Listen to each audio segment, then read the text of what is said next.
sumbu yang telah pudar, takkan dipadamkannya. Dia akan jadikan terang untuk kemuliaannya. Amin. Puji nama Tuhan. Waktunya tiba, saatnya tiba untuk kita segera masuk dalam ibadah kita pada pagi hari ini. Dari tempat ini kami mengucapkan baik untuk sidang jemaat yang ada dalam ruangan ini dan juga umat Tuhan yang mengikuti secara live streaming di rumah saudara masing-masing. Kepada seluruh sidang jemaat yang mengikuti di rumah, kami mengucapkan untuk kita sekalian Shalom dan juga selamat pagi saudara. Puji nama Tuhan. Mari kita segera masuk dalam ibadah kita dan kita nyanyikan satu pujian dalam buku tambahan nomor 6, Hidupku Berharga Bagi Allah.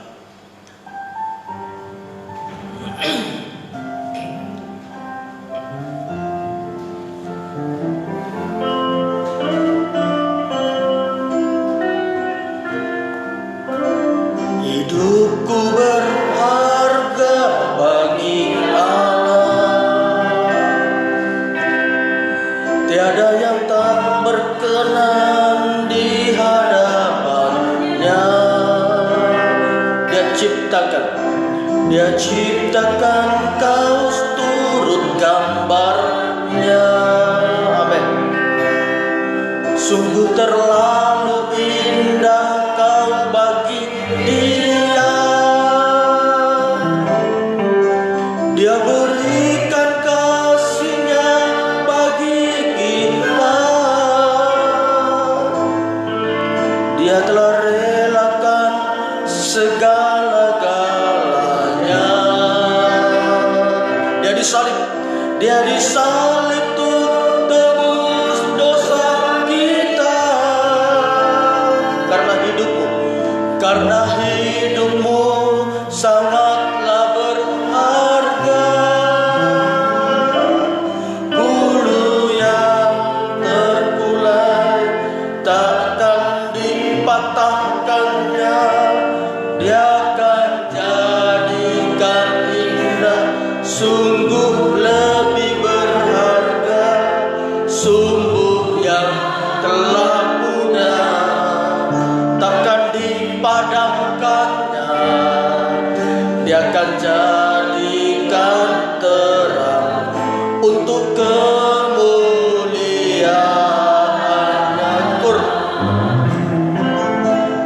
Bulu yang terkulai takkan dipatahkannya. Dia akan jadikan indah, sungguh lebih berharga sumbu yang telah pudar, takkan dipadamkannya. Amin. Dia akan jadikan terang untuk kemuliaannya. Bulu yang terkulai takkan dipatahkannya.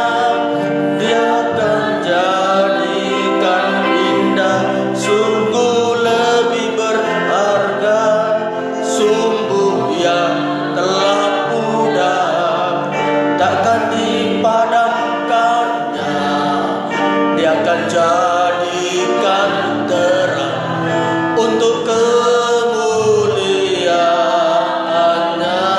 Sekali lagi. Bulu yang terkulai takkan dipatahkannya.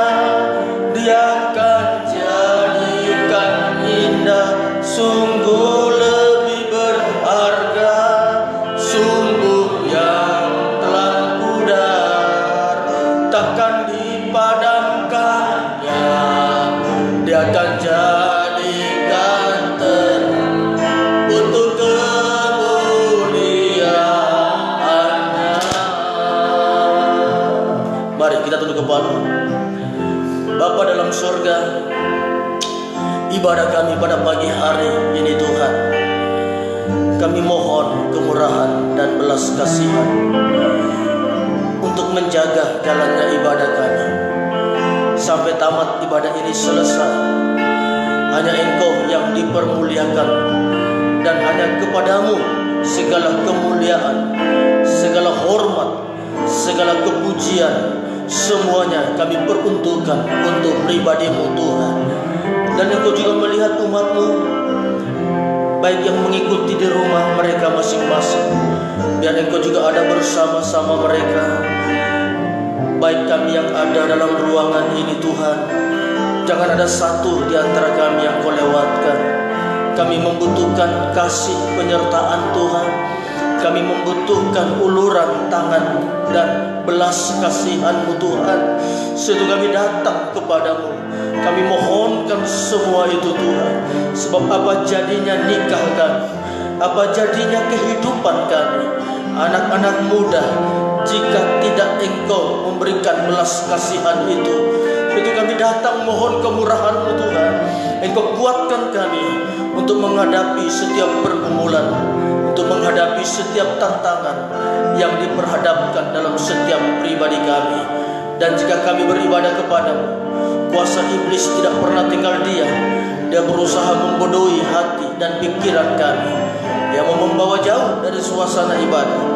Dia bekerja di dalam hati dan pikiran, di sekitar kami, di lingkungan tempat kami ibadah. Sebab itu kami panggil nama-Mu yang penuh kuasa, untuk kami mengusir segala pekerjaan setan iblis dengan segala muslihatnya, yaitu di dalam nama Tuhan Yesus Kristus.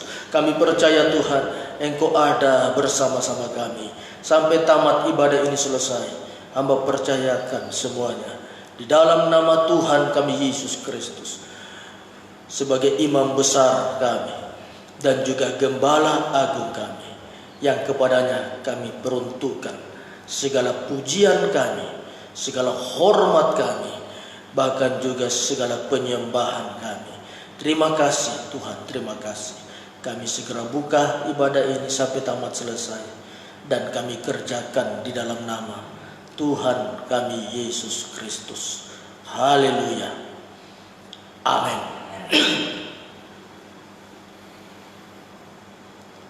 Puji nama Tuhan. Tetap saya mengucapkan dari tempat ini untuk kita semua, Shalom. Shalom. Dan selamat pagi saudara. Baik yang di rumah, mari kita memuji Tuhan. Kita nyanyikan satu pujian, sukacita melayani. Bila ku renungkan kasih Tuhan.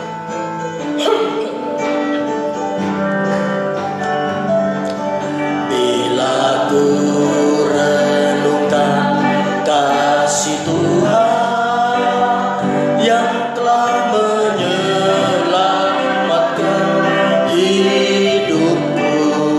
Amin. Walau salib berat ditanggungnya, apa balasku padanya? Seperti Kristus mengasihi aku, ku mengasihinya selalu. Amin.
Puji Tuhan, saudara ya. Mari segera kita mendengar firman Tuhan dan kita angkat satu pujian.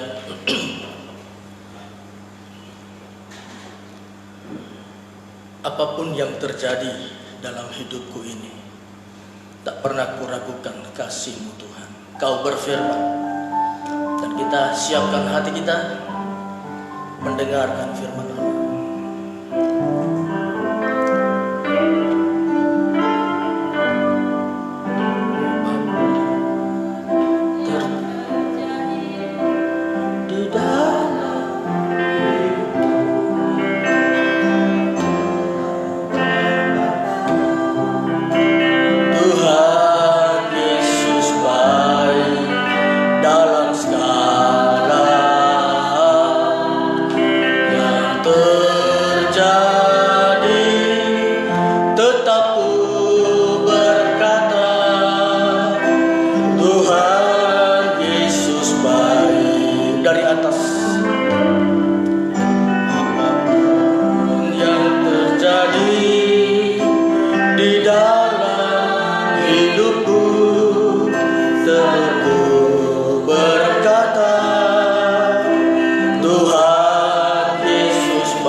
Kami membutuhkan firman-Mu. Mungkin itu hanya sepatah kata bagi kami. Itu mungkin sebagai rema dalam kehidupan kami. Dan kami membutuhkan itu Tuhan untuk menjawab setiap pergumulan yang kami hadapi di dalam dunia ini. Bersabdalah bagi kami sepatah kata saja firman-Mu Tuhan. Jika itu tepat di dalam tanah hati yang baik, selalu kami percaya akan mendatangkan kebaikan dalam setiap pribadi kami. Dan saatnya kami duduk tenang mendengar firman-Mu, setelah kami memuji dan membesarkan nama-Mu, baik yang di rumah semuanya, kami percayakan di dalam tangan Tuhan. Kami duduk tenang di dalam nama Tuhan kami Yesus Kristus. Haleluya. Amin.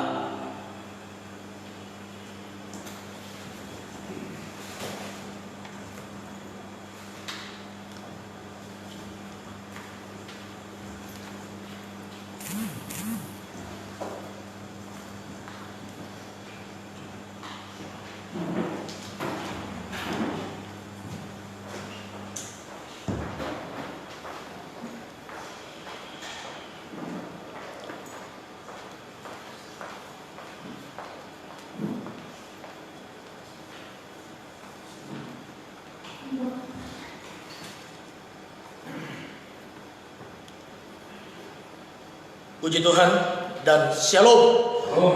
Dan juga selamat pagi saya mengucapkan untuk umat Tuhan, baik yang mengikuti, yang berada di tempat ini,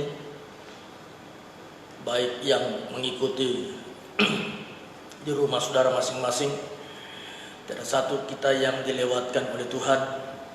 Dan biarlah Tuhan memberi kita pertolongan, memberi kita belas kasihannya, kemurahannya yang kita butuhkan, yang dunia butuhkan, yang manusia butuhkan di hari-hari yang terakhir ini. Dan biar kita tidak terlewatkan, saudara ya. Dan inilah yang menjadi kerinduan kita Sebab kita selalu percaya ya, tubuh Kristus itu berada di mana-mana, dan begitu banyak kehidupan sekarang yang berseru kepada Tuhan, yang juga mereka semua adalah milik kepunyaan Tuhan. Sebab itu tidak ada perkara yang bisa kita banggakan, andalkan, dan kita berkata hanya kita yang dikenal oleh Tuhan. Tidak, saudara, tetapi umat Tuhan, pilihan Tuhan itu ada di mana-mana. Ada di mana-mana. Ya, mungkin saudara yang sementara mendengar juga siaran ini, saudara juga adalah miliknya Tuhan. Tidak ada kita yang tidak menjadi miliknya Tuhan. Di hadapan Tuhan kita ini semua miliknya, karena kita sudah ditebus oleh darah Kristus. Tetapi persoalannya, kita sendiri yang melepaskan diri kita dari pribadi Tuhan itu sendiri. Sebab dia menganggap kita umatnya, kita tidak mau. Ya, bagaimanapun semua kita yang ada, kita adalah umat Tuhan. Kita adalah ciptaan Tuhan. Tuhan sudah memilih kita. Ya, sebab itu kita hidup di dalam kemurahan. Ya, kita hidup di zaman kasih karunia. Kita hidup di zaman kemurahan. Itulah hari ini. Itu manfaatkan dengan baik, dengan mengerti bagaimana pikiran Allah di dalam setiap kehidupan saya dan saudara. Dari dulu Allah tidak pernah mempersulit manusia. Selalu Allah permudah. Sebab setiap pergumulan manusia, persoalan manusia, selalu Allah yang tampil sebagai pembela. Selalu Allah yang tampil berperang melawan musuh daripada umat Tuhan. Nah, ini yang harus kita renungkan. Tapi seringkali kita gelisah. Seringkali kita tidak percaya bahwa Tuhan itu masih ada hari ini. Sebab Tuhan yang kita lihat hari ini tidak seperti Israel nikmati pada saat di padang gurun. Mereka bisa melihat dengan kasat mata bagaimana laut Teberau itu dikeringkan dan mereka menyeberang. Yordan dikeringkan dan mereka menyeberang. Bahkan tiang awan berjalan, tiang api berjalan. Bahkan manna yang turun setiap hari untuk memberi mereka makan. Dan seterusnya. Begitu banyak yang Tuhan kerjakan tanda ajaib. Tetapi manusia itu sendiri yang tidak mau percaya. Bagaimana dengan kita hari ini? Kita tidak seperti mereka melihat itu lagi. Bagaimana iman kita hari ini? Murid-murid dulu masih enak. Murid-murid dulu masih ada Tuhan Yesus yang bersama-sama dengan mereka. Itu awal daripada mana Yesus bekerja. Ya, sebelum dia naik ke sorga, murid-murid, rasul-rasul awal itu, saudara, ya, dia bersama Tuhan Yesus. Yesus masih bisa diraba, diajak komunikasi. Ya, Yesus yang masih bisa dia lihat. Ya, Yesus yang masih bisa diajak dialog. Nah, di situ kita bisa melihat mereka kuat. Itu luar biasa kalau mereka kuat. Kenapa? Karena mereka melihat. Ya, karena mereka tahu, karena mereka percaya. Dia lihat itu bagaimana roti itu cuma 5, ikan cuma 2. Ya, mereka makan rame-rame. Mereka lihat semuanya. Orang kusta sembuh, orang masuk kerasukan setan sembuh. Dia melihat. Ya, saya kembalikan kepada pribadi saya sendiri. Saya renungkan. Seandainya saya ada di zaman Yesus waktu itu, pasti iman saya kuat. Pasti iman saya sangat, ya, saya menjadi satu kehidupan yang bisa kuat. Kenapa? Karena saya melihat secara langsung bagaimana hebatnya itu pribadi Yesus yang kita percaya itu. Tetapi hari ini apa yang menjadi pegangan kita?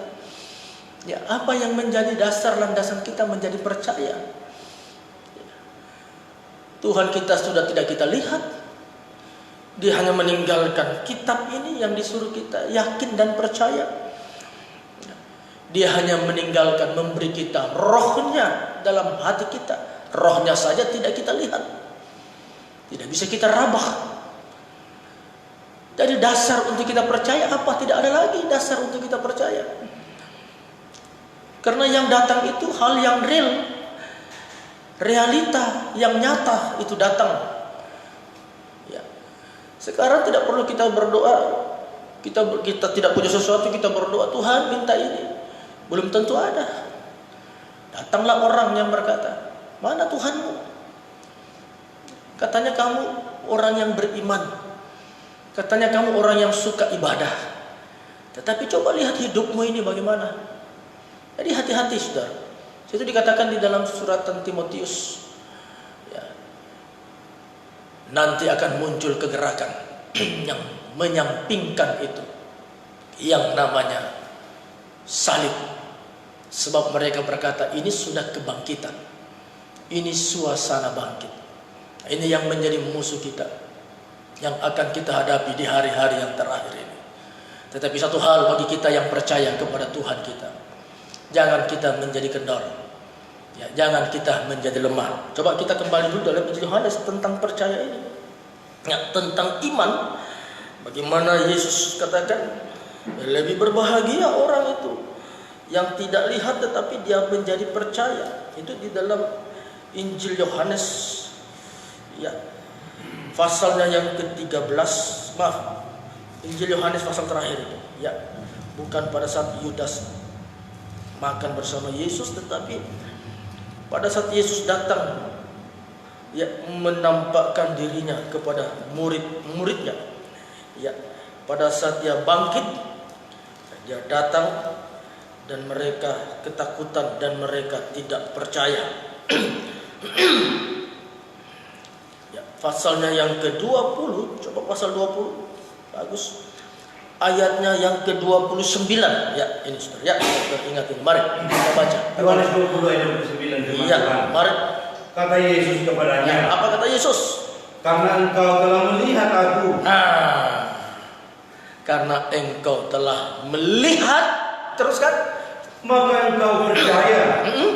Berbahagialah mereka yang tidak melihat, ya, namun percaya. Berbahagia mereka yang tidak lihat tetapi menjadi percaya.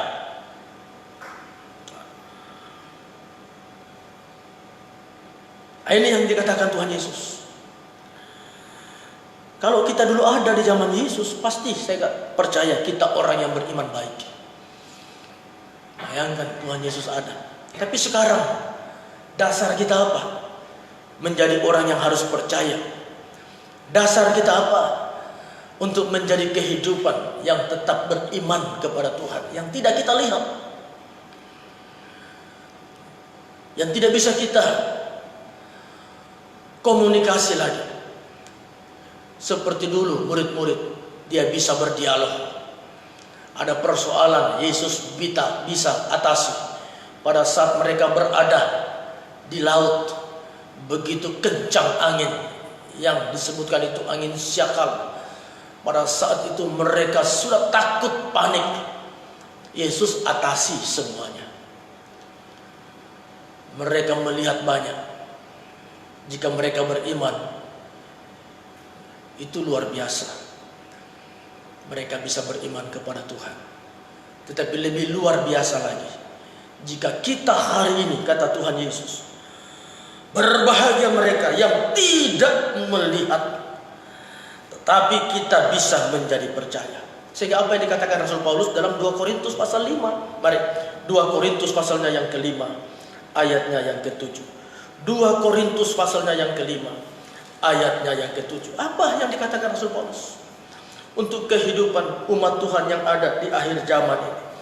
Sekalipun waktu itu dia katakan kepada umat Tuhan yang ada di Korintus, tetapi ini juga menjadi himbauan bagi saya dan saudara hari ini. Dan apa katanya? Mari dalam 2 Korintus pasal 5 ayat 7. 2 Korintus 5 ayat 7 firman Tuhan. Ya, sebab hidup kami inilah hidup karena percaya. Hidup kami ini adalah hidup karena percaya, terus kan? Bukan karena melihat. Bukan karena melihat. Seringkali kita tidak bisa demikian. Saya tidak bisa begitu.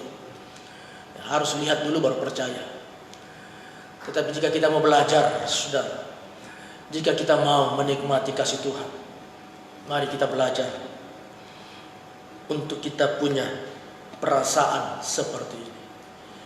Sekalipun hari ini kita tidak melihat sesuatu, kita percaya saja.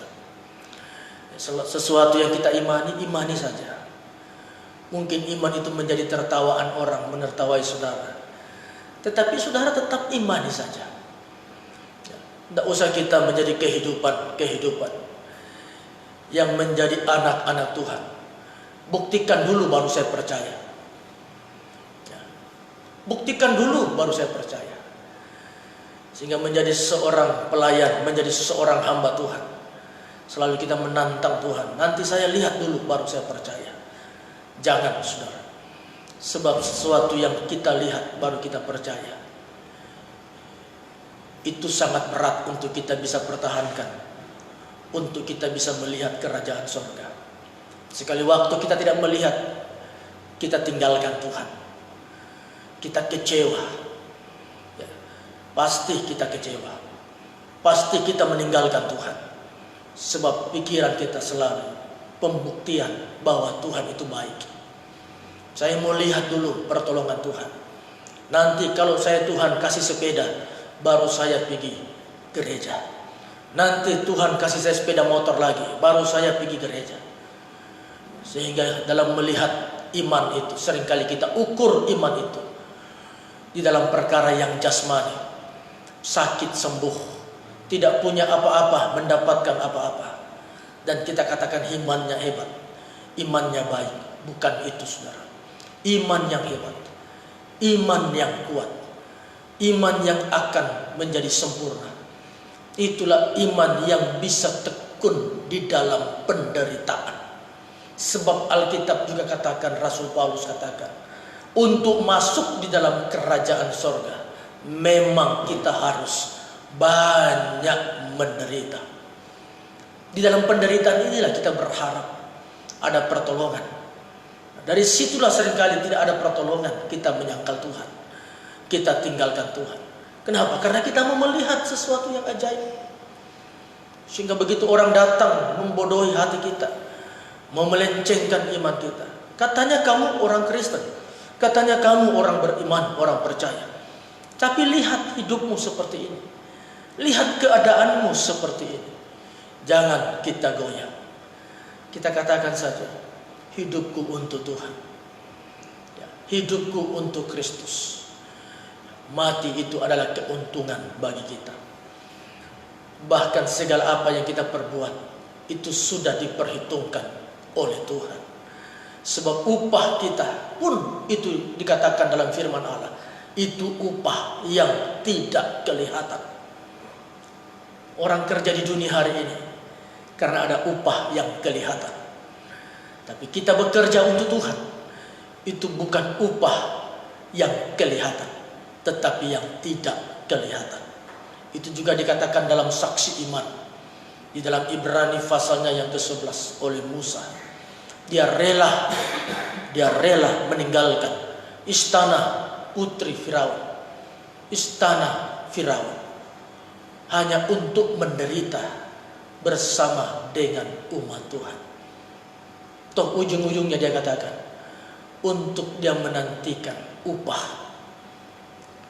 Upah yang dia nantikan itulah upah yang tidak kelihatan. Dan inilah yang menjadi kekuatan kita. Kita beriman percaya kepada Allah yang tidak kelihatan. Kita percaya sekalipun kita harus menderita, itu susah. Sekalipun tidak ada pertolongan, kita harus percaya. Tidak mungkin itu bisa terjadi hari ini jika tidak ada pengajaran yang memberi kita kekuatan untuk kita mengerti bahwa demikianlah kita berada di dalam jalan kita ini untuk sampai kepada kemuliaan itu. Ya, nanti itu kita baca. Ya, tetap ingin saya perlihatkan dulu. Ini kata Rasul Paulus. Ya, coba diulangi tadi ayatnya yang ke-7. Sebab hidup kami ini adalah hidup karena percaya. Ya, hidup. Sebab hidup kami ini adalah hidup karena percaya, itu hidup karena iman. Tetapi yang bagaimana? Teruskan. Bukan karena melihat. Bukan iman yang harus melihat dulu, baru sungguh-sungguh. Seringkali kita mau melihat dulu baru kita sungguh-sungguh. Bagi Tuhan, Tuhan sudah memperhitungkan itu. Karakter saya dan saudara. Tetapi mari biar Tuhan memperhitungkan kita. Kita berjalan sekalipun kita tidak tahu ya, apa yang harus kita terima. Dan inilah yang Tuhan inginkan untuk kita yang ada di hari-hari yang terakhir. Coba kita baca dalam suratan 1 Petrus pasal 1. Suratan 1 Petrus pasalnya yang pertama, ayatnya yang ke-8. Mari. 1 Petrus 1 ayat 8 firman Tuhan. Ya. Sekalipun kamu belum pernah melihat Dia. Sekalipun kita, saya dan saudara, belum pernah melihat Tuhan. Teruskan. Namun kamu mengasihinya. Tetapi kita mengasihi. Ini yang Tuhan inginkan. Dari iman sampai kepada kasih kita. Dari iman sampai kepada kasih. Sebab kita bertumbuh kepada Kristus yang adalah kepala, yang mengasihi kita. Makanya Roma 8 katakan, apa yang bisa memisahkan kita dari kasih Tuhan? Apa yang bisa memisahkan kita dari kasih Tuhan? Dan jawabannya, jika kita tidak punya iman, kita akan terpisah dari kasih Tuhan.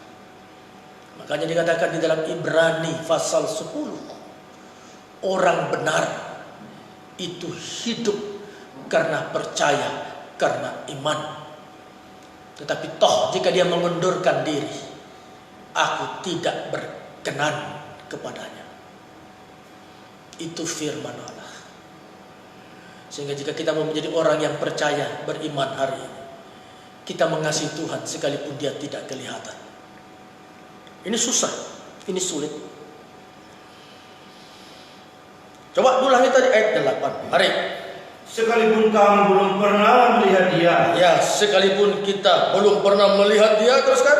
Namun kamu mengasihinya. Tetapi kita mengasihinya. Teruskan. Kamu percaya kepada Dia. Bukan hanya mengasihi, tapi kita juga beriman. Kita percaya kepada Dia. Teruskan. Sekalipun kamu sekarang tidak melihatnya. Sekalipun kita tidak melihat. Kita tidak melihat, kita beriman. Kita percaya. Kita tidak melihat, kita mengasihi. Tidak ada orang yang bisa seperti ini, saudara.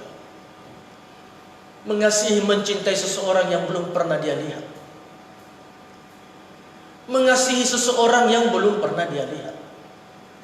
Itu tidak akan pernah terjadi di bawah kolong langit ini. Mencintai perkara yang tidak pernah ada, yang tidak pernah dia lihat, maksudnya. Yesus itu sudah ada. Ya. Tetapi kita tidak lihat hari ini. Kita kenal Dia dari firman. Dari firman-Nya kita kenal Dia. Kita kenal pekerjaannya dari firman-Nya. Kita tahu segala janjinya dari firman-Nya. Tapi pribadinya kita tidak lihat. Tetapi firman berkata pribadinya itu adalah firman. Jadi Yohanes 1. Pribadi Allah itu firman. Pribadinya itu adalah roh.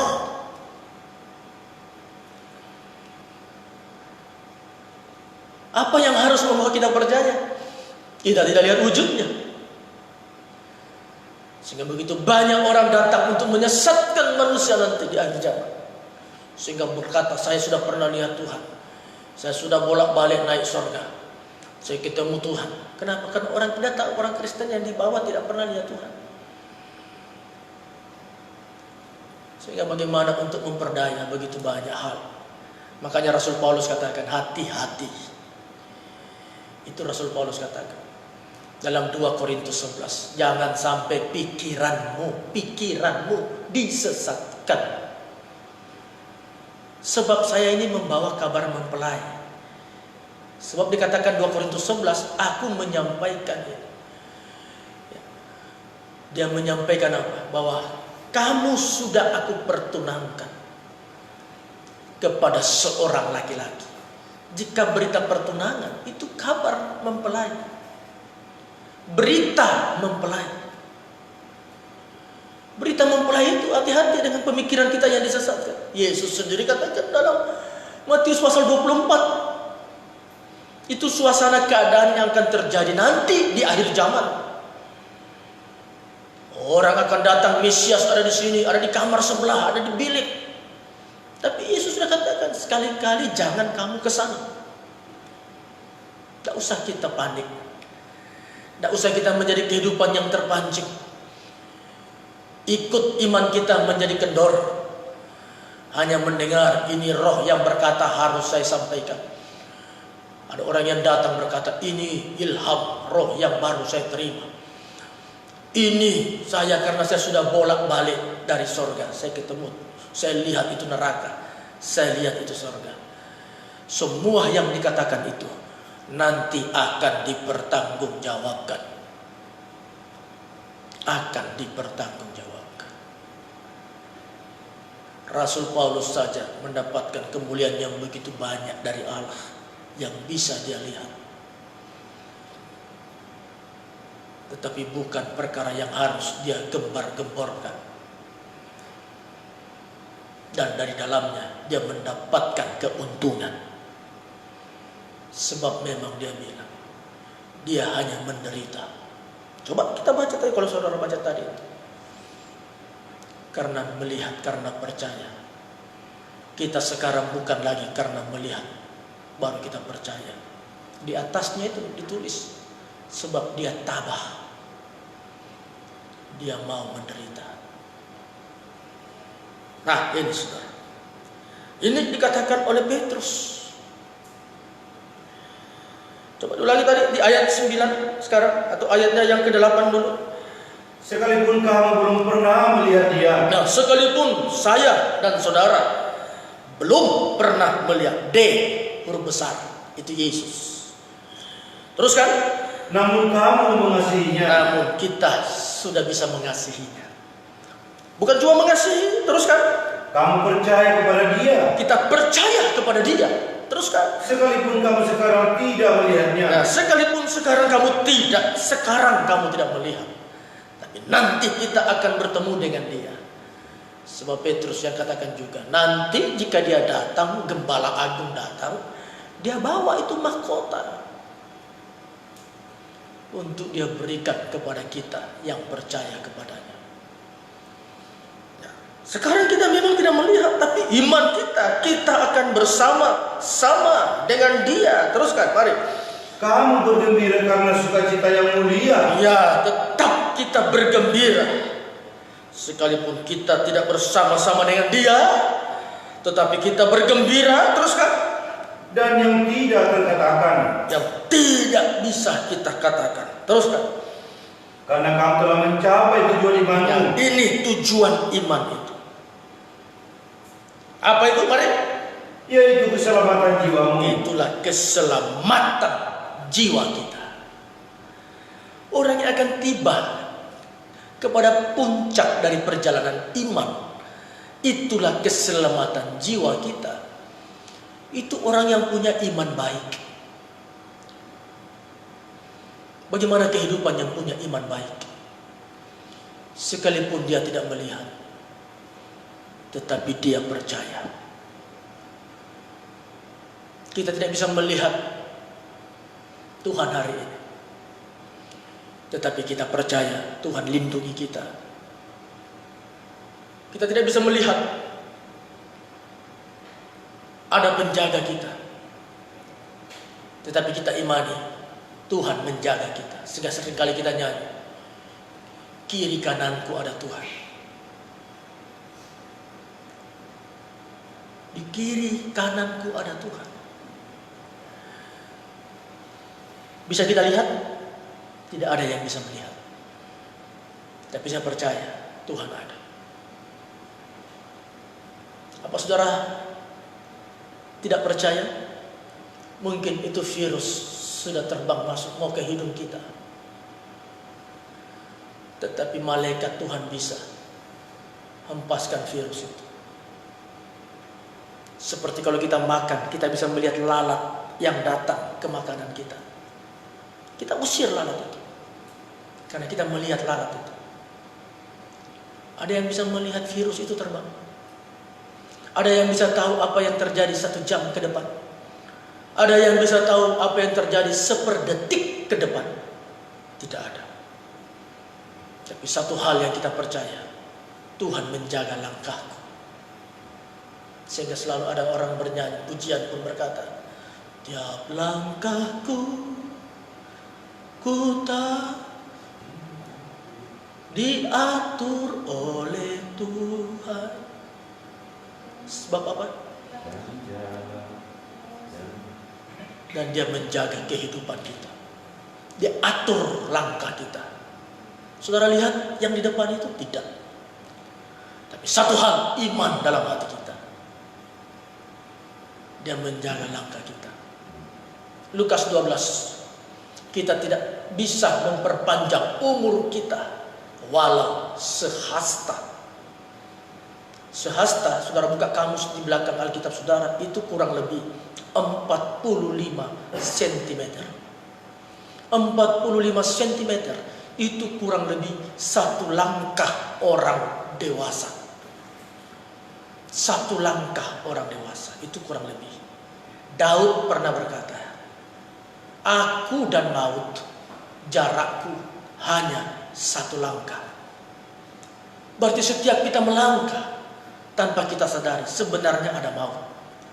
Setiap tapak kaki kita, setiap jejak langkah yang akan kita buat. Sebab orang melangkah itu nanti dikatakan berjalan jika dia maju. Sedangkan satu langkah itu kurang lebih 45 cm. Kita melangkah, setiap langkah ada kematian, ada maut yang menunggu kita. Siapa yang melindungi kita? Tetapi kita beriman, Tuhan yang melindungi saya. Setiap malam kita berdoa.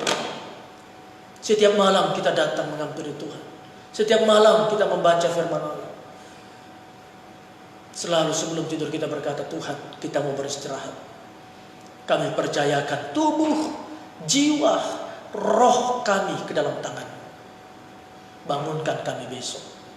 Kita tidur, kita percaya Tuhan sudah menjaga kita.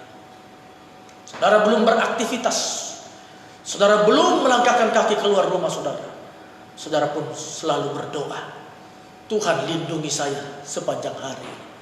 Apa saudara lihat pelindung saudara? Apa saudara bisa melihat Tuhan itu ada di belakang jok atau di samping jok kita duduk? Kita tidak bisa melihat, tetapi hati kita, iman kita selalu percaya Tuhan itu ada bersama kita. Ini yang dibutuhkan di hari terakhir ini, supaya kehidupan kita ini percaya sekalipun kita tidak melihat,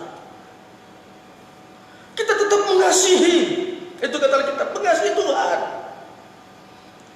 Kita tidak bisa melihat hari ini, makanya kita semua men-safety diri kita masing-masing, memprotek diri kita masing-masing. Kita seringkali pakai masker, kita cuci tangan, itu semua baik, tidak ada yang keliru dalam hal itu, baik.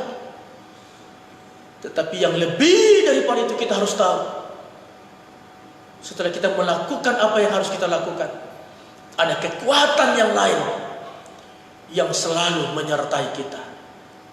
Itu sudah berbicara hubungan kita dengan Allah, relasi kita dengan Allah, hubungan kita dengan Tuhan, yang kita yakin Tuhan itu ada bersama kita. Ini harus kita imani. Sebab itu Petrus katakan, ya, coba ulangi tadi ayatnya yang ke-9. Karena kamu telah mencapai tujuan iman. Ya, untuk mencapai tujuan iman, teruskan. Yaitu keselamatan jiwamu. Itulah keselamatan jiwa. Tujuan itu harus dicapai. Untuk mencapai tujuan itu, jangan lepaskan iman dan kasih. Jangan lepaskan iman dan kasih. Iman itu percaya. Kasih itu berbicara ruangan Maha Kudus atau ruangan Maha Suci. Sepada iman, harap, dan kasih. Tetapi tanpa kita sadari, Ibrani 9, Misbah Dupa yang sudah dikatakan dalam Ibrani 9, itu masuk di dalam lingkup daripada ruangan Maha Suci. Itu Ibrani 9 yang katakan, bukan saya. Sepada lagi ruangan yang lain, yang didapat di dalamnya itulah mesbah domba dan tabut perjanjian. Ibrani 9, saudara bisa baca itu. Berarti ruangan suci pun itu juga sudah berbicara kasih. Tetapi apa kasih di situ? Kita yang punya kasih kepada Allah. Perpaduan semua ketemu di situ. Iman kita di situ. Pengharapan kita di situ. Kasih kita di situ. Kenapa? Saya katakan bertemu semua di ruangan suci. Karena di situ ada meja roti. Meja roti itu iman. Di situ ada pengharapan. Pengharapan itu pelita emas. Di situ ada kasih. Kasih itu mesbah domba. Di situ semua menjadi satu. Yang harus kita pertahankan sampai kita melihat kasih Allah itu kembali. Itu jangan ada yang memisahkan kita dari kasih Kristus. Itu Roma 8. Kenapa? Roma 8 juga cerita tentang kehidupan yang mau dikembalikan menjadi gambar sesuai dengan gambar Allah. Itu Roma 8 katakan, itu proyek Allah yang besar. Dan semua diawali dari panggilan, pilihan, baru dipermuliakan. Itu Roma 8 tulis. Dan itu proyek Allah untuk menggembalikan kita segambar menurut gambar Allah. Itu firman Tuhan. Saudara bisa lihat di Roma pasal 8. Dan Roma 8 juga catat apa yang bisa memisahkan kita dari kasih Kristus. Apa yang bisa membawa kita keluar dari pengajaran. Sebab itu dikatakan. Nah, jika kita percaya, mari kita percaya dengan sungguh-sungguh. Kita percaya sekarang bukan lagi karena melihat, tapi karena tidak melihat. Saya hanya tunjukkan kepada saudara, jika kita percaya sungguh-sungguh kepada Tuhan, di dalam penindasan yang kita hadapi, di dalam tekanan yang kita hadapi, di dalam pergumulan hidup yang kita hadapi, kita harus percaya Tuhan itu ada, menyaksikan, melihat kondisi saya dan saudara. Mungkin saudara sakit, saudara tetap percaya. Mungkin saudara sulit dalam ekonomi, tapi saudara tetap percaya. Mungkin ada tekanan-tekanan yang lain, tetapi saudara tetap percaya. Baik itu di dalam bisnis mungkin, di dalam kesehatan kita mungkin, di dalam nikah kita mungkin, anak muda mungkin ada masalah. Tapi percayalah, Tuhan peduli. Makanya dikatakan dalam 1 Korintus pasal 10 kalau saya tidak salah. Apa dikatakan di sana? Dia turut merasakan apa yang kita rasakan. Dia ikut merasakan apa yang kita rasakan. Ibrani pun katakan demikian tentang imam besar. Imam besar itu merasakan apa yang kita rasakan. Jadi jangan pernah berkata, tidak ada gunanya saya percaya kepada Allah yang saya tidak lihat. Tidak ada gunanya saya percaya kepada Tuhan yang saya tidak lihat. Lebih baik saya percaya itu si A. Karena si A kalau datang dia kasih tinggal saya duit. Kalau si A datang dia bawa saya beras 1 karung. Kalau si A datang dia bisa bawa hal-hal yang lain. Lebih baik saya percaya dia. Karena dia nyata. Hati-hati saudara. Mungkin saudara harus menahan lapar saudara karena saudara percaya. Tahan saja. Segala sesuatu pasti ada masanya. Amin saudara. Ada masanya. Jangan tinggalkan Tuhan hanya karena perkara yang jasmani, hanya karena perkara yang lahiriah. Kita percaya saja di bawah kolong langit ini semua ada masanya, semua ada waktunya. Belum tentu saudara melihat orang yang hari ini senang, Saudara tidak tahu bagaimana akhir hidupnya nanti. Tetapi pasti ada jaminan bagi orang yang percaya, bagi orang yang rendah hati. Akhir hidupnya itu adalah keberuntungan. Mati itu akhir hidup, itu kematian bagi orang kita hari ini. Memang dicatat kita tidak akan mati semua. Tetapi realita manusia hari ini, jika Tuhan tidak datang di masa kita, pasti kita mati. Tetapi bukan mati seperti orang lain yang mati, tapi kita beristirahat. Itu Wahyu 14, itu ayat 13. Berbahagia kematian kita. Berarti tidak hanya dikatakan di sini, kita bergembira, berbahagia, sukacita yang tidak terkatakan pada saat kita beriman, hidup dan menjadi percaya kepada Tuhan. Tetapi mati kita pun berbahagia. Mati kita pun berbahagia. Berbahagialah orang yang mati dalam Tuhan. Saudara catat satu, saudara bisa baca nanti. Wahyu pasal 14 ayat 13.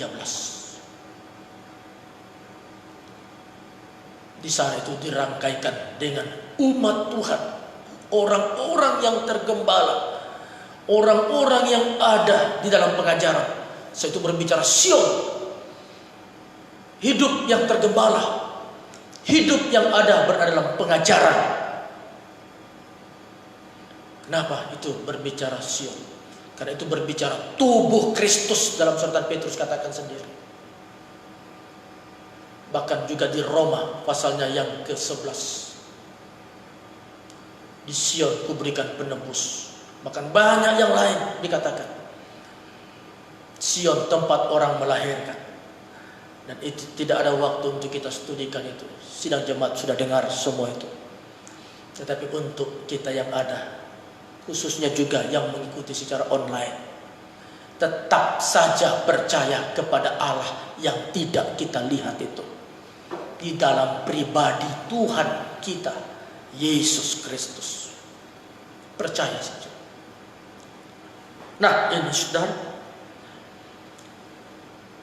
Dan Alkitab katakan, ayat 8 itu, sekalipun kita belum pernah melihat suasana yang terus ada dalam hidup kita, sukacita yang tidak terkatakan, itu kegembiraan. Orang yang beriman itu seharusnya dia harus bersukacita. Dia harus, mungkin kita tidak punya sesuatu, tetap kita bersukacita. Puji Tuhan, terima kasih Tuhan. Jika hanya ini yang harus kami nikmati Tuhan, terima kasih, kami bahagia. Karena Alkitab katakan lebih baik sepiring sayur dengan apakah? Kasih. Daripada makan daging. Tetapi dengan kebencian. Sepiring sayur dengan kasih.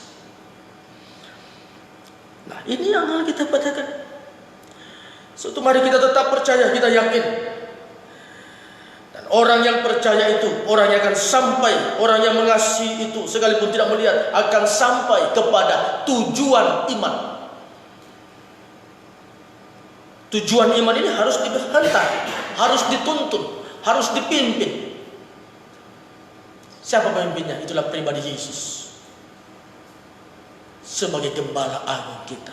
Makanya Petrus katakan di sini, dia tampilkan Yesus itu gembala. Dia juga katakan sebentar di situ, kita yang dulu sesat seperti domba, kita sudah kembali kepada gembala, pemelihara jiwa kita. Dia yang memelihara jiwa kita. Coba kita baca di dalam Roma pasalnya yang ke-12. Di dalam Roma pasalnya yang ke-12. Roma pasalnya yang ke-12. Mari kita baca ayatnya yang pertama, kedua, mari. Roma 12 ayat 1 firman Tuhan. Ya. Karena itu saudara-saudara, demi kemurahan Allah, ya, aku menasihatkan kamu, ya, supaya kamu mempersembahkan tubuhmu Ya. sebagai persembahan yang hidup, Teruskan. yang kudus, Ya. dan yang berkenan kepada Allah. Itu adalah ibadahmu yang sejati. Itulah ibadahmu yang sejati. Jangan kita ragu-ragu. Teruskan, mari. Janganlah kamu menjadi serupa dengan dunia ini, Jangan kita menjadi serupa dengan dunia ini. Teruskan. tetapi berubahlah oleh pembaharuan budimu, Teruskan saja. sehingga kamu dapat membedakan Ya. manakah kehendak Allah, Ya. apa yang baik, yang berkenan kepada Allah, dan yang sempurna. Ya, dan yang sempurna. Teruskan. Berdasarkan kasih karunia yang dianugerahkan kepadaku, Teruskan. aku berkata kepada setiap orang di antara kamu, Ya. janganlah kamu memikirkan hal-hal yang lebih tinggi daripada yang patut kamu pikirkan. Seringkali ini yang membawa kita tidak bisa menjadi kehidupan yang percaya kepada Tuhan. Tuhan ajar kita pikir sederhana, pikir secukupnya, tetapi kita berpikir selalu lebih dari apa yang Tuhan ingin kita pikirkan. Saudara katakan, di mana Tuhan mengajar kita itu? Itu doa Bapa kami dalam Matius pasal 6. Doa Bapa kami itu Tuhan sudah ajar tentang perkara untuk kita itu secukupnya. Berikanlah kami hari ini makanan yang secukupnya. Ini yang seringkali membawa kita tidak bisa beriman dengan baik. Karena kita tidak mau melihat apa yang Tuhan pikirkan untuk kita. Itu Matius 6, Tuhan sudah pikirkan tentang manusia. Kalau dia mau menjadi orang yang beriman, orang yang percaya, dan jika dia berdoa berseru, kalau kita berdoa itu kepada apa yang kita percaya, berseru kepada yang kita percaya. Dia sudah ajar, itu format doa Bapa kami. Itu bukan diajar oleh murid, tetapi itu oleh mulutnya Yesus sendiri. Jika engkau berdoa, berdoalah demikian. Dan tersisip di sana tentang kebutuhan manusia kita. Berikan kami hari ini. Kalau tidak dikasih makanan, kita tidak hidup. Tetapi Tuhan katakan, makanan yang secukupnya. Apa yang merusak iman kita? Karena pikiran kita selalu melampaui apa yang dipikirkan Allah. Selalu mau lebih dari apa yang sudah kita terima. Padahal yang kita sudah terima ini banyak dibanding kehidupan kita dulu. Coba kalau kita bandingkan hidup kita yang dulu dengan yang sekarang. Paling kita katakan puji Tuhan hari ini. Tuhan, puji Tuhan hari ini. Tetapi hari ini sudah banyak masih kita mengeluh. Hari ini sudah banyak masih kita saling mempersalahkan. Hari ini Tuhan sudah berkati kita luar biasa. Masih kita merasa kurang. Nah, ini yang akan membawa kita nanti untuk tidak bisa lagi beriman kepada Allah yang tidak kita lihat. Karena semua yang Allah berikan yang sudah kita lihat, keadaannya sudah seperti ini. Kok menjadi kurang? Dan kita mengeluh kepada Tuhan. Dan pada akhirnya apa? Ayo ayat 3. Berdasarkan kasih karunia. Berdasarkan kasih karunia yang dianugerahkan kepadaku, Iya. aku berkata kepadamu, setiap orang di antara kamu, Iya. janganlah kamu memikirkan hal-hal yang lebih tinggi daripada yang patut kamu pikirkan. Jangan berpikir terlalu tinggi. Orang yang sulit susah dalam hidupnya itu karena pikirannya sendiri. Orang yang menjadi susah dalam hidupnya itu karena pikirannya sendiri. Kalau saudara mau berpikir yang tinggi, boleh kita berpikir yang tinggi, itu tidak salah, tidak keliru. Tapi kalau Tuhan kasih kita tidak seperti yang kita pikirkan, nah disinilah kita membutuhkan iman. Bahwa apa yang kita pikirkan itu, sesuatu yang tinggi kan hal yang kita pikirkan. Yang kita pikirkan kita iman. Kita imani, mungkin kita belum dapat, ya tetap kita katakan Tuhan belum kehendaki. Itu kita percaya. Mungkin sekali waktu. Makanya kita katakan di dalam suratan Korintus, sekali waktu apa yang tidak engkau pikir, apa yang tidak pernah engkau lihat, apa yang tidak pernah timbul dalam hatimu, Alkitab katakan diberikan Allah kepada siapa? Kepada orang yang mengasihi. Itu konteksnya, diberikan tapi kepada orang yang mengasihi. Bukan, oh Tuhan mau kasih saya nanti apa yang tidak saya lihat, apa yang tidak pernah timbul di hati saya, apa yang tidak pernah saya pikirkan, yang tidak pernah saya dengar. Oh Tuhan kasih saya nanti, kan itu firman Allah. Tapi jangan potong konteks firman Tuhan itu. Dia berakhir kepada orang yang mengasihi. Diberikan Allah kepada orang yang mengasihi. Orang yang mengasihi itu tidak melepaskan imannya kepada Allah yang tidak kelihatan itu. Kita katakan kita mengasihi Tuhan, tapi kita lebih sanjung orang yang suka memberi kita sesuatu. Itu kita sanjung, seumur hidup kita sanjung. Kita lupa Allah yang menggerakkan dia. Kita lupa oleh karena Tuhan yang memberkati dia, makanya dia bisa memberi sesuatu kepada kita. Tapi seringkali kita lupa itu. Suatu jangan kita menjadi kehidupan yang mempertaruhkan hidup kita ini kepada perkara-perkara yang kelihatan itu. Pertaruhkanlah hidup saudara kepada perkara yang tidak kelihatan. Itulah pribadi Tuhan kita yang tidak bisa kita lihat hari ini. Saya akan tunjukkan beberapa pribadi dengan cepat, dan saya ingin selesaikan dengan cepat. Bagaimana Tuhan menolong seseorang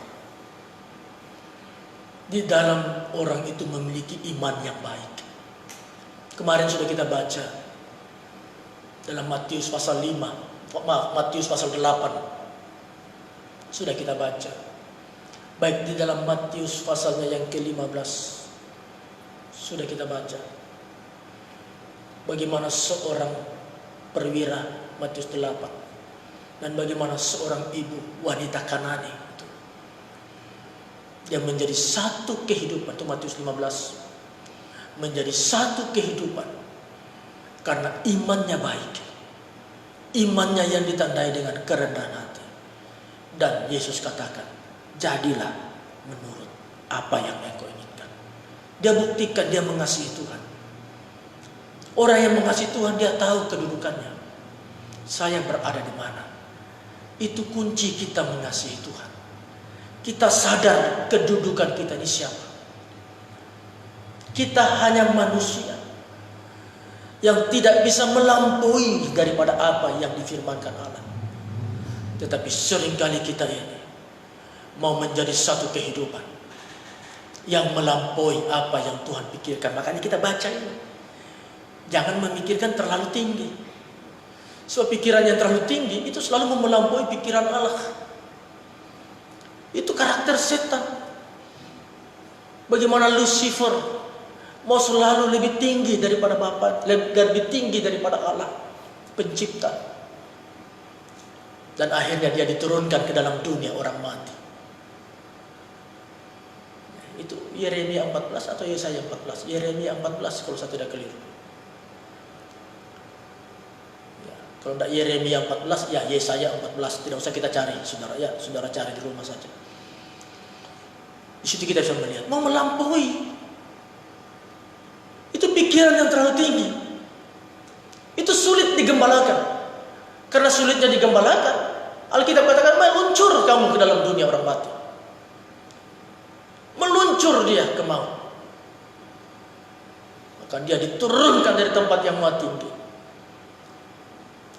disejajarkan dengan orang-orang yang binasa. Kalau sudah diturunkan dari tempat yang maha tinggi, disuruh ke tempat yang binasa itu ada gembalanya. Makanya kita Mazmur 49 itu katakan, gembala di bawah itu maut, itu ada pemimpinnya. Kita punya gembala, imam besar, pribadi Yesus. Mari kita percaya kepada dia. Sekalipun hari ini kita tidak mendapatkan seperti yang kita pikirkan, kita tidak mendapatkan seperti yang kita inginkan. Kita sudah menjadi orang yang setia. Kita sudah menjadi orang yang percaya. Kita sudah menjadi hamba Tuhan yang percaya sungguh-sungguh kepada Tuhan. Tetapi kok hidup kita seperti ini? Keadaan kita seperti ini. Mari sederhanakan pikiran kita. Jangan kita berpikir melampaui apa yang harus kita pikirkan. Tahu kedudukan kita. Itu kunci dalam Injil. Iman besar. Karena hanya 2 kali Yesus memuji iman dan berkata iman besar. Matius pasal 8 itu dan Matius pasal 15. Dan di situ kita bisa melihat orang yang mengenal kedudukannya, dia pasti menjadi kehidupan yang akan dipulihkan oleh Tuhan. Kenapa dikatakan orang yang dipulihkan Tuhan? Karena Alkitab katakan, jadi menurut imanmu, jadi menurut apa yang kau katakan. Jika saudara ingin fungsikan iman percaya saudara, Iman yang tidak kita lihat tapi kita percaya. Fungsikanlah dulu dari mengerti kedudukan kita ini di mana. Istri mengerti kedudukannya. Efesus 5 sudah menulis tentang kedudukan di dalam nikah. Di dalam nikah istri itu tubuh, suami itu pemimpin sebagai kepala. Tapi di atas suami ada pemimpin lagi. Itulah pribadi Yesus, pribadi Kristus yang mengepalai gerejanya, yang mengepalai tubuhnya, yang menjadi kepala dalam nikah. Bagaimana kita mau diberkati? Mengerti kedudukan di dalam nikah kita saja, kita tidak bisa mau mengerjakan itu. Istri mau lebih dominan, istri lebih mau mengatur, istri lebih mau melakukan sesuatu. Bahkan mungkin melihat suami itu orang yang sederhana. Suami itu mungkin dia lihat orang yang pendidikannya lebih rendah. Dia mungkin sarjana, suaminya mungkin cuma tamat SMA. Sehingga dia selalu mengandalkan, saya lebih pintar dari kamu. Mungkin istrinya berduit, suaminya kasihan yang tidak punya apa-apa. Istrinya yang gajinya lebih besar, suaminya mungkin gajinya yang lebih kecil. Sehingga dia menjadi kehidupan yang tidak mengerti dalam kedudukan dalam nikah. Dia mau seenaknya. Saya bisa katakan, tidak ada kekuatan di dalam iman percayamu kepada Tuhan. Saudara lihat saja Matius pasal 8 itu. Bagaimana seorang perwira itu mengerti kedudukannya. Yesus katakan, "Yuk, oke, sebentar saya ke rumahmu. Sebentar saya datang ke sana." Tapi dia tahu kedudukannya. Saya ini seorang perwira. Di bawah saya itu ada prajurit. Kalau prajurit itu saya suruh datang, dia datang. Saya suruh pergi, dia pergi. Dia punya pesuruh. Kalau saya suruh kerjakan ini, dia kerjakan itu. Itu mengerti tentang kedudukan. Kalau seorang wanita Kanani, Yesus ajar mengerti kedudukan. Yesus katakan tidak layak memberi roti kepada seekor anjing. Roti akan diberikan kepada anak. Itu menunjukkan Yesus melihat kedudukanmu itu di mana. Posisi kamu itu di mana.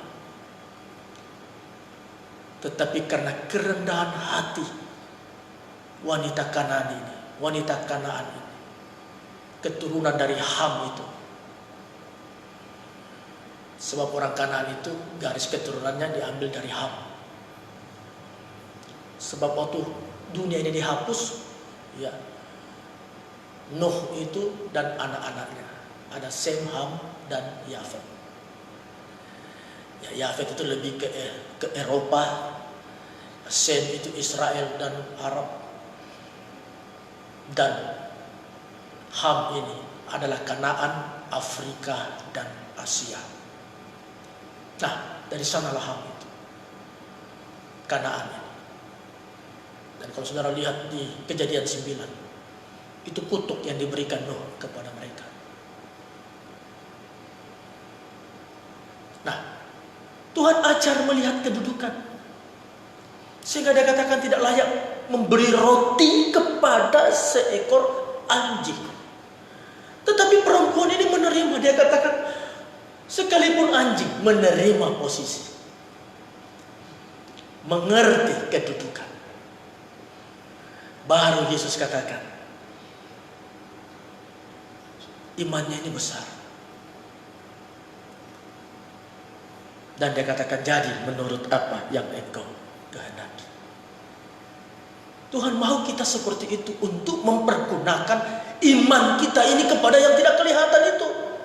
Dulu Yesus kelihatan, tapi waktu Yesus kelihatan, dia puji iman. Iman besar. Iman itu percaya. Jika percaya kita mau ada pujian dari Tuhan. Jika percaya kita mau berfungsi dengan baik, jadi menurut imanmu, jadi menurut percayamu, mari mengerti posisi kedudukan kita. Baik di dalam pelayanan dalam rumah Tuhan, baik di dalam nikah kita. Kita harus mengerti kedudukan kita di mana. Anak mengerti kedudukannya. Itu Efesus 5, saudara bisa baca. Istri mengerti kedudukannya. Suami mengerti kedudukannya. Apalagi Yesus, dia tahu kedudukannya. Dia imam besar. Dia merasakan apa yang kita rasakan. Dia gembala agung. Dia turut merasakan juga apa yang kita rasakan. Dan di situ kita bisa melihat, jika kita berkata saya percaya, saya beriman kepada Tuhan, tunjukkan saudara mengerti kedudukan saudara. Hargai suami saudara. Istri-istri hargai suami. Suami-suami kasihilah istrimu. Ini kedudukan, kita baca saja lebih bagus saudara ya, daripada saya hanya bicara seperti itu. Mari kita lihat saja di dalam Efesus pasalnya yang kelima. Mari, itu di Efesus 5 kalau saya bisa mendapatkan itu saudara ya. Bagaimana kedudukan di dalam nikah. Ya betul, mari. Efesus pasal 5 ayat 22. Ayat 22. Mari. Judulnya pun dibaca. Efesus 5 ayat 22 firman Tuhan. Ya, mari. Kasih Kristus adalah dasar hidup suami istri. Ya, lanjutkan. Hai istri, tunduklah kepada suamimu seperti kepada Tuhan. Karena suami adalah kepala istri. Ya. Sama seperti Kristus adalah kepala jemaat. Ya. Dialah yang menyelamatkan tubuh. Ya, yang menyelamatkan tubuh. Terus kan? Karena itu, sebagaimana jemaat tunduk kepada Kristus, demikian juga istri kepada suami dalam segala sesuatu. Mari, ini kedudukan. Saudara mau fungsikan iman saudara besar, iman saudara baik. Karena kalau kita periksa kemarin, sudah kita periksa, kita baca kemarin. Orang yang mengerti dan dipuji imannya oleh Tuhan, iman besar. Kalau saudara ikut ibadah kemarin, itu orang yang mengerti kedudukan. Saya tidak layak menerima di rumah. Katakan saja sepatah kata. Saya ini perwira, saya punya prajurit. Hai prajurit, datang, dia datang. Hai, kamu pergi, dia pergi. Dengan kalimat itu, secara tidak langsung dia menempatkan dirinya. Firman itu komandonya. Yesus itu komandonya, pemimpinnya. Sehingga dia katakan saja sepatah kata. Katakan saja sepatah kata. Kepada seorang wanita Kanani, Tuhan membawa dia mengerti tentang kedudukan. Tidak layak memberi roti kepada seekor anjing, yang roti itu akan aku berikan kepada anak. Itu tidak layak. Itu Yesus memperkenalkan kedudukan, posisi. Tetapi dia menerima apa yang dia katakan. Memang anjing.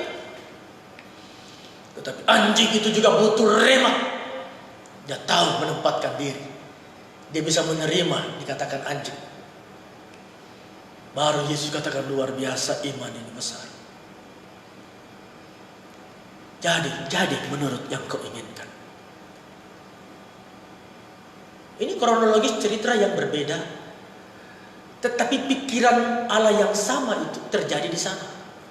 Pikiran Allah yang sama itu terjadi di sana. Ini peristiwa dan peristiwa yang kita kaitkan. Ini tidak hanya menarik ayat, menerangkan ayat. Tidak. Peristiwa menerangkan peristiwa. Dengan satu pribadi yang menjawab tentang pergumulan peristiwa itu. Itulah pribadi Yesus. Dan pikiran Allah tetap sama. Nanti dipuji setelah dia mengerti kedudukan. Bagaimana nikah kita? Sudahkah nikah kita? Makanya kita katakan, jika 2-3 orang bersekutu di dalam namaku, aku ada di tengah mereka. Apa yang mereka mohon, apa yang mereka minta, akan aku berikan. 2-3 itu menunjuk nikah. Bagaimana kalau dalam nikah salah paham terus? Di dalam nikah kita terus hanya ada salah paham. Terus ada hal-hal yang lain. Tuhan mau memulihkan nikah saya. Tuhan mau memulihkan nikah jemaat. Bersama kita dipulihkan. Setelah saya mengerti ini, saya bilang, Tuhan, ampuni saya Tuhan. Saya berkata saya orang beriman. Bagaimana Engkau bisa mengatakan iman ini besar? Iman ini besar itu maksud iman ini sudah ada. Orang ini beriman. Sedangkan kedudukan saya tidak bisa mengerti. Saya selalu mau melebihi Tuhan. Pikiran saya selalu mau melebihi Tuhan. Istri mau melebihi suaminya. Anak-anak tidak mau tunduk kepada orang tuanya. Suami tidak mau mengasihi istrinya. Dan seterusnya. Dan seterusnya. Bagaimana Tuhan bisa pulihkan keadaan kita? Bagaimana Tuhan bisa pulihkan hidup saudara? Jika saudara mau kembali kepada kebenaran firman Allah ini. Seperti Yesus berkata kepada seorang perwira itu. Seperti Yesus berkata kepada wanita Kanani. Jadi menurut imanmu, itu bisa terjadi hari ini menurut apa yang Alkitab katakan. Asal kita tunjukkan, saya mengenal posisi saya. Ini banyak yang bisa kita kaitkan masuk ke penggembalaan, masuk ke mana-mana. Cuma saya selalu mau fokus kepada apa yang ingin saya tekankan. Di sini sudah. Ya, mari kembali baca tadi ayatnya yang ke 22. Hai istri. Hai istri. Ya. Tunduklah kepada suamimu seperti kepada Tuhan. Ini kedudukan. Teruskan. Karena suami adalah kepala istri. Iya, teruskan. Sama seperti Kristus adalah kepala jemaat. Ini kedudukan. Di dalam jemaat itu kita harus tunduk kepada roh. Kita harus tunduk kepada firman. Teruskan. Dialah yang menyelamatkan tubuh. Karena itu, sebagaimana jemaat tunduk kepada Kristus, demikian jugalah istri kepada suami dalam segala sesuatu. Teruskan. Hai suami, kasihilah istrimu, sebagaimana Kristus telah mengasihi jemaat dan telah menyerahkan dirinya baginya. Ya, teruskan. Untuk menguduskannya. Ya, teruskan. Sesudah ia menyucikannya dengan memandikannya dengan air dan firman. Saya tidak menjelaskan banyak tentang ini. Sebab penekanan saya di sini mengerti kedudukan. Mengerti kedudukan. Jika engkau seorang istri,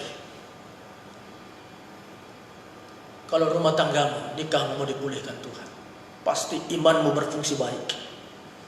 Sebagai seorang ibu, apa yang kau imani pasti akan terjadi. Ini berbicara iman janji Tuhan yang tidak main-main.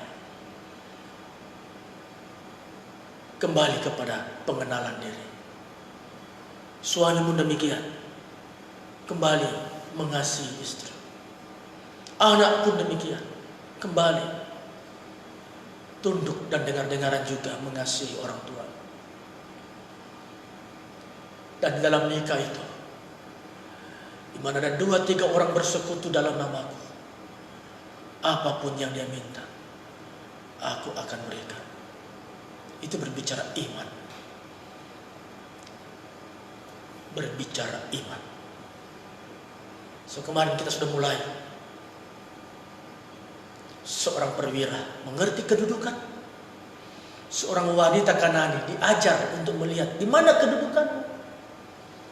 Tetapi begitu Yesus katakan tidak layak memberikan roti kepada anjing.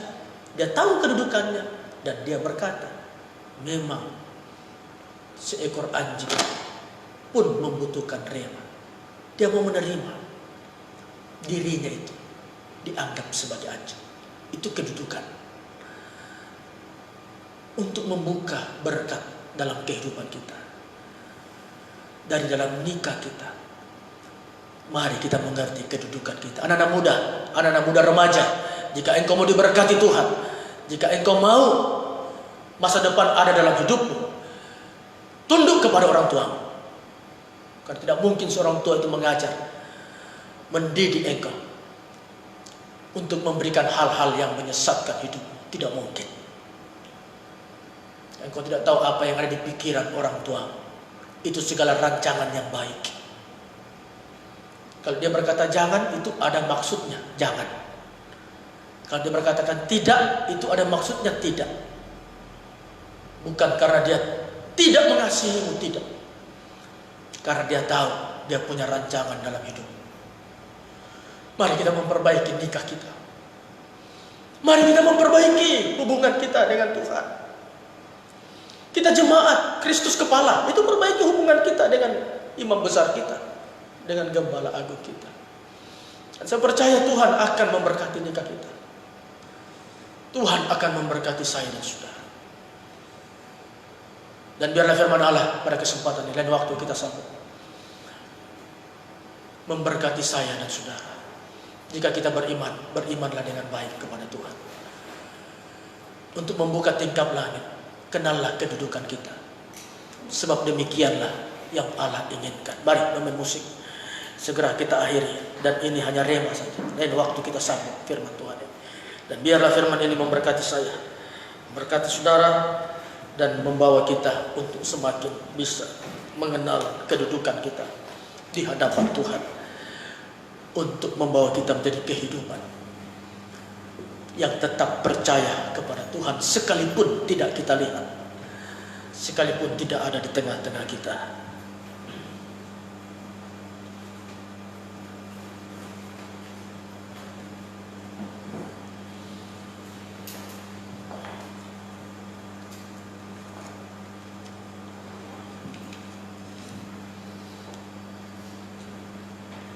Mari kita nyanyikan, dia akan hapus air mata. Nomor berapa itu dalam Psalm?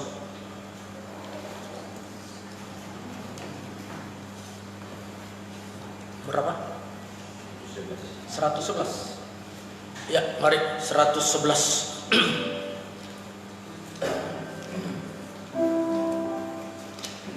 Ya, mari. Dia akan hapus air mata.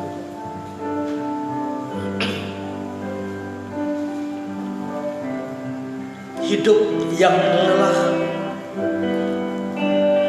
hidup yang lelah dan yang bertanggung. Kita datang kepada Tuhan, amin. Penuh air mata, air mata. Jangan putus asa, jangan putus asa. Ada sesuatu yang indah dijanjikan bagi yang percaya. Oh, amin. Dia akan hapus air matamu. Dia hapus air mata. Tiada lagi ratap, tiada lagi tangisan, tiada lagi ratap dan tangisan. Tiada duka, tiada perkabungan, tiada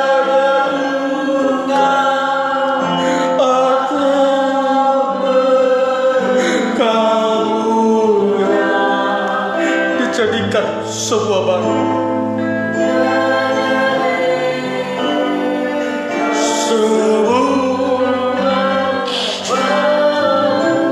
Ayat 2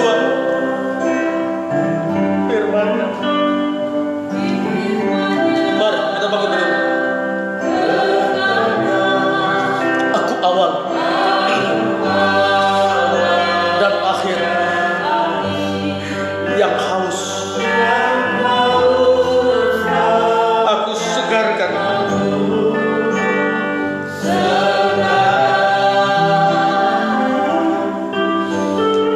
Yang tekun menang,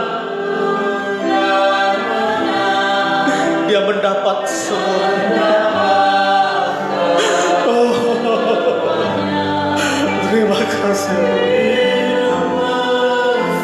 Bersama dia selamanya.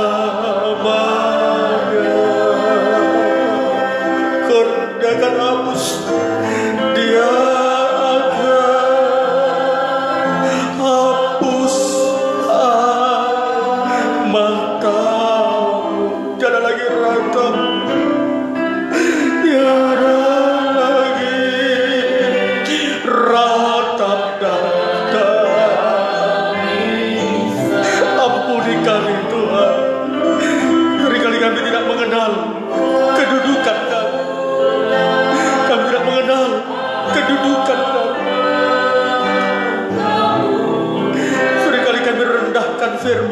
kami sebagai kepala dan meletakkan Engkau yang rendah, kami yang tinggi, sebab kami memimpin diri kami sendiri.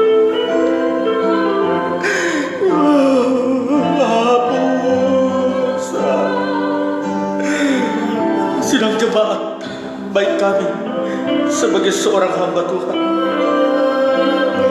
mari kita mengerti kedudukan kita. Kita kembali kepada kebenaran firman Allah. Seorang perwira, dia mengerti keadaan, kedudukan, tidak layak menerima Yesus. Wanita Kanani, Yesus yang berkata kepadanya tidak layak.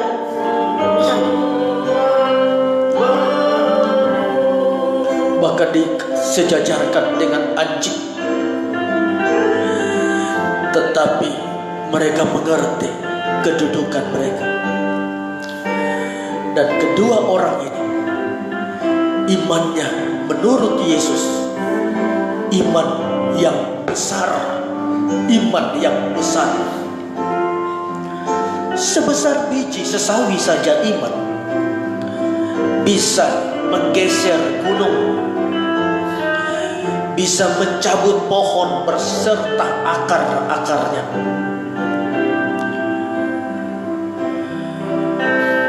Bagaimana kalau Yesus yang katakan iman itu besar? Sebab itu dia buktikan, jadi menurut yang engkau kehendaki. Seketika anaknya sembuh, seketika bawahannya sembuh. Saya tidak tahu pergumulan nikah saudara. Kita menggumuli anak-anak kita. Kita menggumuli begitu banyak dalam nikah kita, dalam pelayanan.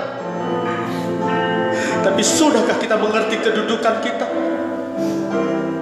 Jika nikahmu mau diberkati Tuhan, hai engkau suami, kasihilah istri.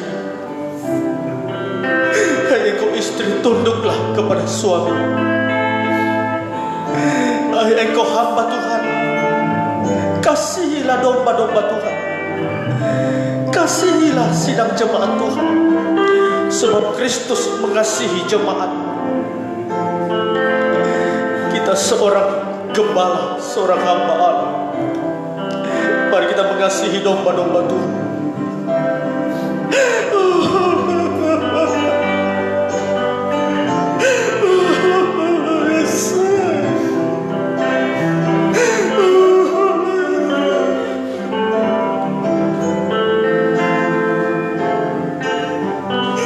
Siang hari ini kita minta ampun kepada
selesaikan semuanya.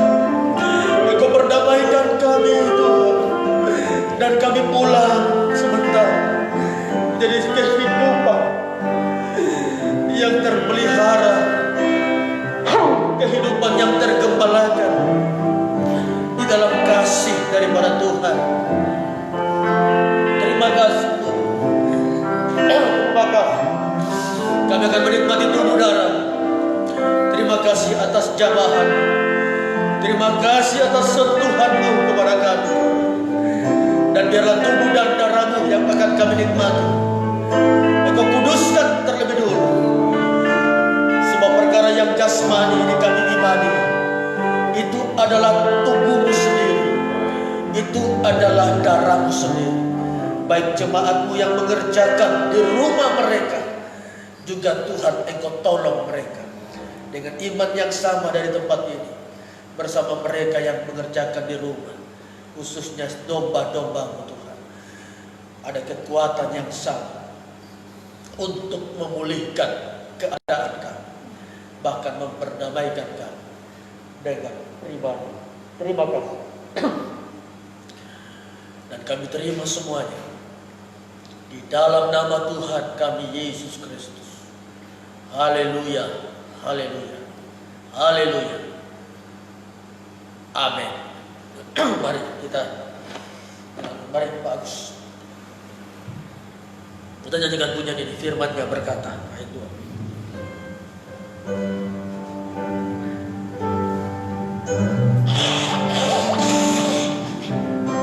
Firman Firman-Nya berkata,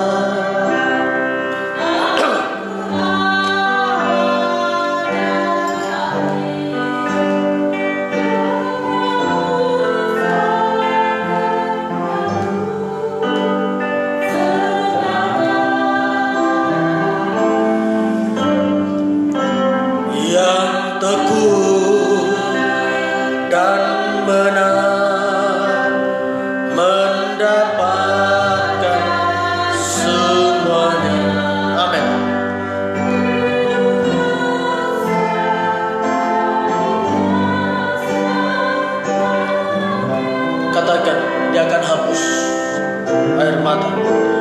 Dia akan hapus air mata.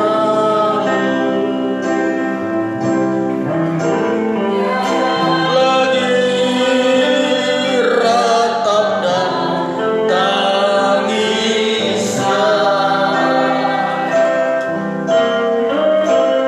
Tiada duka atau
baik yang di rumah, tinggikan tubuh Kristus. Gunakan iman saudara. Setelah saudara berdamai dengan Tuhan, minta ampun kepada Tuhan. Entah kita sebagai seorang suami, entah seorang istri, anak-anak, minta ampun Tuhan. Saya rindu nikahku dipulihkan. Iman itu ada dalam nikahku. Anak muda demikian. Dan jika semuanya sudah kita selesaikan kepada Tuhan, dari hati kita menjerit, Tuhan ampuni saya, percayalah siang hari Dia meteraikan dengan tubuh dan darahnya. Dengar firman Tuhan. Sebab apa yang telah kuteruskan kepadamu, telah aku terima dari Tuhan, yaitu bahwa Tuhan Yesus pada malam waktu Ia diserahkan mengambil roti, dan sesudah itu Ia mengucap syukur atasnya. Ia memecah-mecahkannya dan Ia berkata, inilah tubuhku yang diserahkan bagi kamu. Perbuatlah ini menjadi peringatan akan aku. Yakinkah kita bersama yang kita tinggikan ini adalah tubuh dari Tuhan Yesus Kristus itu sendiri? Amin. Yang percaya makan dalam nama Tuhan Yesus Kristus. Imani saudara.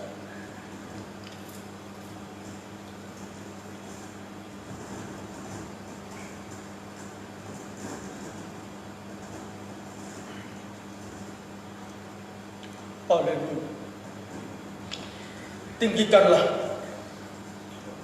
cawan itu di tangan kanan saudara, dan tinggikan darah Yesus. Dan dengar firman Tuhan. Demikian juga Ia mengambil cawan sesudah makan, lalu berkata, cawan ini adalah perjanjian baru yang dimeteraikan oleh darahku. Perbuatlah ini setiap kali kamu meminumnya menjadi peringatan akan aku. Yakinkah kita juga bersama yang kita tinggikan ini adalah darah dari Tuhan Yesus Kristus itu sendiri? Amin. Amin. Yang percaya minum dalam nama Tuhan Yesus Kristus. Kita nyanyikan kor pujian ini. Dia akan hapus air mata. Tiada lagi ratap dan tangis. Dan tetap kita dalam doa mengangkat kedua tangan kita dan berterima kasih kepada Tuhan. Terima kasih. Amin.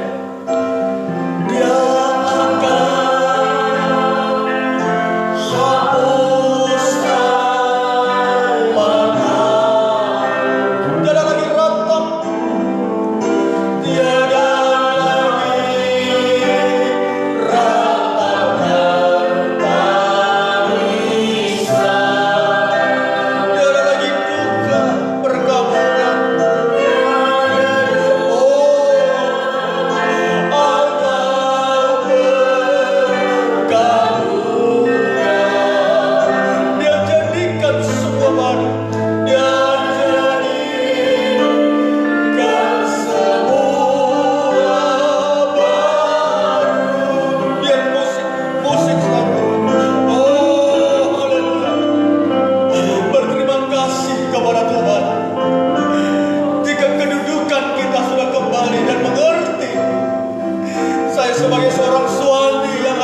dan tubuh darah.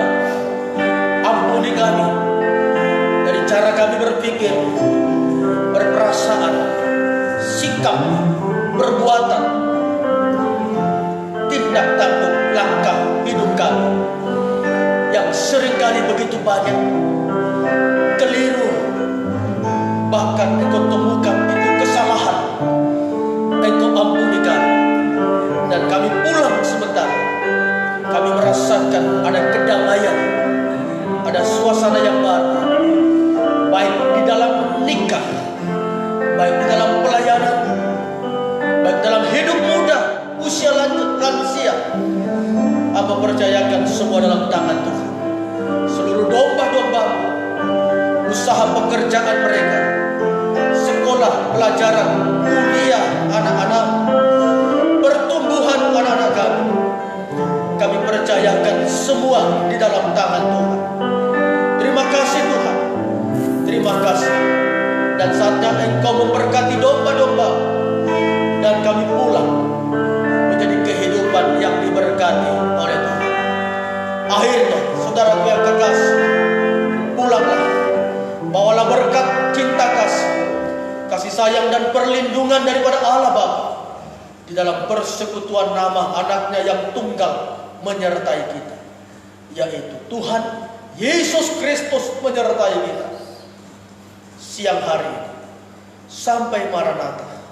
Dia datang kembali mempermuliakan saya dan saudara. Amin. Selamat siang. Ibadah kita berakhir sampai di sini. Shalom. Selamat siang.